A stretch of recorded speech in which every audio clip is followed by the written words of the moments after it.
2013 Acura ILX. The wheel would not turn on this car. This was locked. I just took out the 2 caliper bolts, and now I'm getting easy, clear movement here. I cannot get this fucking caliper off of here. That's the problem now. I'm gonna try to hammer it off. I think this caliper is locked. That's the problem. Caliper's fucked up.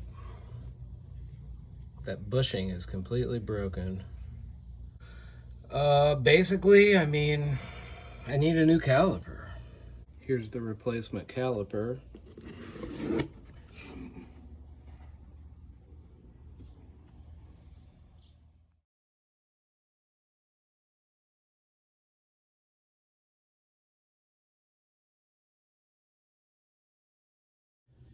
Here's the caliper.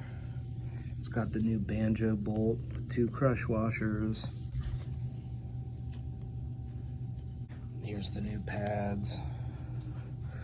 It was very difficult matching these up because the ILX has multiple different sizes. Upon lining up the new caliper with the old, everything appears to be the same size, almost exact fit.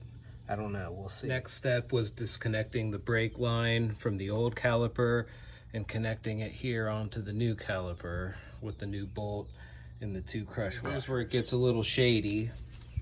This cheap aftermarket caliper bracket is a little too, it's hard to point it out, but it's a little too narrow, so it wouldn't fit. I had to rebuild this bracket from the original. This actual caliper piston is slightly more narrow than the original, just slightly. However, when I assembled it, I can still get the free movement. So we're gonna just jerry rig this thing and see if it works. The old rotors, they're not perfect. They're kind of beat up, but at the end of the day, I think they're good enough to last another cycle. The brake caliper, as you can see, it was destroyed. I had a drip pan at the bottom during the process. That's about how much fluid I lost, which is about 3 ounces. So you see there's play.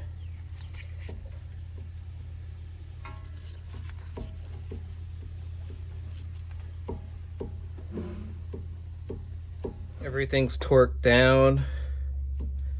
I've got about 1/4 inch of movement. I'm hoping that's enough, despite the fact that this is slightly smaller than what the original caliper should be.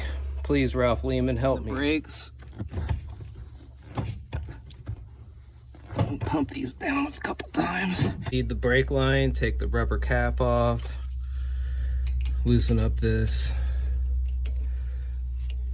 and we'll look for bubbles coming out. We're looking for a clear stream of fluid.